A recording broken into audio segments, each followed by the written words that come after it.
Bom, a gente foi para o intervalo e eu lhe fiz uma pergunta, né? Por que a Aurplana se posicionou tão fortemente, de forma tão veemente, apoiando essa decisão? Cláudio, nós tivemos, há 5 anos atrás, mais ou menos, uma audiência pública do STF, se não me engano. Isso. Bom, lá tivemos duas falas que eu acho, uma se contrapõe à outra. Nós tivemos a Maria Cristina Pacheco, né, se posicionando de uma forma, e nós tivemos o presidente da Aurplana se pronunciando de uma forma totalmente diferente. Vamos falar um pouquinho sobre isso. Vamos voltar 5 anos no tempo. Como você interpreta essas duas falas, esses dois pronunciamentos? Você lembrou bem, Cláudio, aquela audiência no STF, ela foi convocada pelo ministro Luiz Fux, né? E ele convidou para participar daquela audiência as entidades ligadas ao setor sucroalcooleiro, predominantemente as associações de classe, né? E na ocasião, a Aurplana foi representada pela Maria Cristina Pacheco, que era diretora na ocasião, e pelo então presidente, que eu acho que é o Ismael Perina Júnior. Uhum. E, curiosamente, a Aurplana, se não foi a única, foi uma das poucas que teve o tempo fracionado. Então, quando chegou o tempo da Aurplana expor a sua opinião a respeito do fim da queimada de cana ou da obrigatoriedade da mecanização e tudo mais, que foi para essa finalidade que foi convocada a audiência, eles dividiram o tempo na tribuna, a Maria Cristina Pacheco e o Ismael Perina. Aliás, um tempo bem escasso. Se não me engano, era coisa de 10 minutos cada entidade, né? E eles ocuparam em torno de 5 minutos cada um.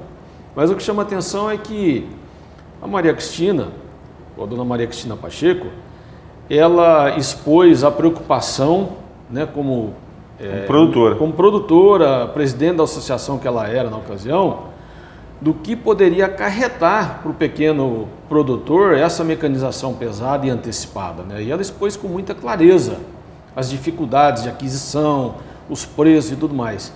E é interessante dizer que ela, na ocasião, fez um alerta, e eu entendo até que foi uma denúncia que poucos perceberam. Ela disse na ocasião: olha, os únicos que vão ganhar com essa mudança são 2 fabricantes de máquinas, ou seja, ela se referia às fabricantes de colheitadeiras, que na ocasião predominavam duas grandes marcas, sendo que uma delas tinha já um mercado consolidado maior. Muito bem, para nossa surpresa, ela terminou a fala dela e entrou o Perina para falar. Que na época ocupava o cargo de... Eu acho que ele era presidente da Aurplana, ou tinha deixado, ou era vice-presidente, mas eles representavam a Aurplana e eram da mesma diretoria. E, para nossa surpresa, a exposição, a manifestação dele ali foi totalmente contrária à dela, ou seja, ele defendia a entrada da mecanização, ele defendia o fim repentino ou antecipado da queimada da cana. Isso causou muita estranheza. Não fazia o menor sentido. Exatamente, para quem está ligado com o setor ou conhece um pouquinho da situação, né? Então, de lá para cá, eu considero que o tempo se encarregou de mostrar a dona Maria Cristina Pacheco estava corretíssima e, infelizmente, o companheiro dela equivocado, porque hoje o setor está fragilizado, eu considero que está definhando em razão disso, né? E é simples, é só fazer a conta o quanto que o setor já deixou de arrecadar, deixou de faturar por conta disso. Bem lembrado. O setor deixou de faturar, consequentemente deixou de pagar tributos. Aquilo que ele deixou, ele recolheu a menos. Quem perdeu foi o Estado, a Federação, em seus devidos estados. Sim. Já não é hora, né, digamos assim, da gente pensar um pouquinho mais além, onde está o CAD? Pois é.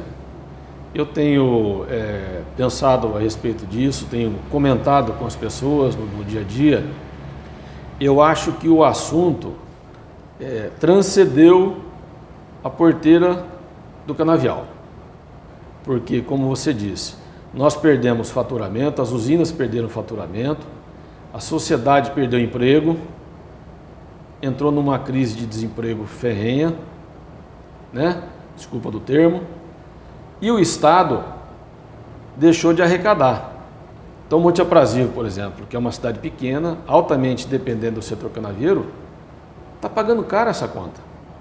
Assim como outros municípios Exato. ao longo desse Brasil. Então, a sociedade toda está sentindo na pele as consequências dessa irresponsabilidade. Então, a Orplana tem que tomar uma medida e eu acho que o CAD, como uma instituição pública e de interesse nacional, já que ela trata de assuntos ligados à concentração econômica e também da questão concorrencial, o CAD tinha que entrar no circuito e apurar o que realmente aconteceu e o que levou o setor a essa situação. Tá.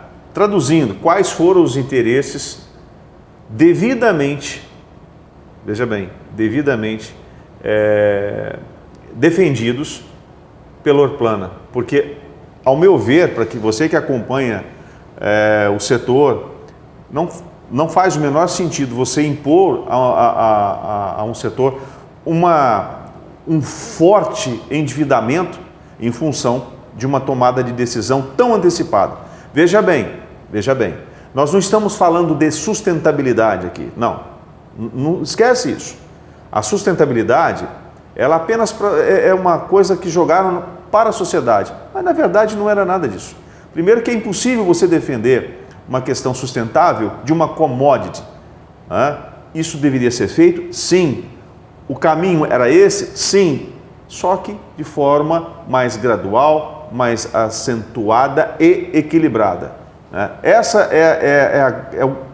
a grande pergunta que fica por quê? Agora, Cláudio, se a gente for esticar um pouquinho essa coisa, a gente vai chegar nos lugares meio esquisitos, né? E fica aqui até um compromisso, já para a gente conversar em uma próxima oportunidade, Cláudio. Quais foram, né, os beneficiados? Quem que ganhou com tudo isso? Eu considero e relembro aqui as palavras da dona Maria Cristina Pacheco, se ela me permite. As únicas empresas são aquelas fabricantes de equipamentos que proporcionaram a mecanização. Tá, mas tem gente atrás disso. Mas isso aí vai ficar para você pensar, refletir, porque em uma próxima oportunidade, um próximo programa, a gente vai abordar isso de forma séria, questionando de forma séria e muito objetiva, né?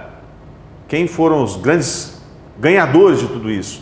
Bom, mas isso fica para uma próxima oportunidade, porque antes de falarmos disso, a gente tem que falar um pouquinho, refletir um pouquinho sobre o futuro próximo, que não me parece muito interessante. Vamos falar um pouquinho de commodities e comportamento do petróleo. Você vai entender por quê daqui a pouquinho.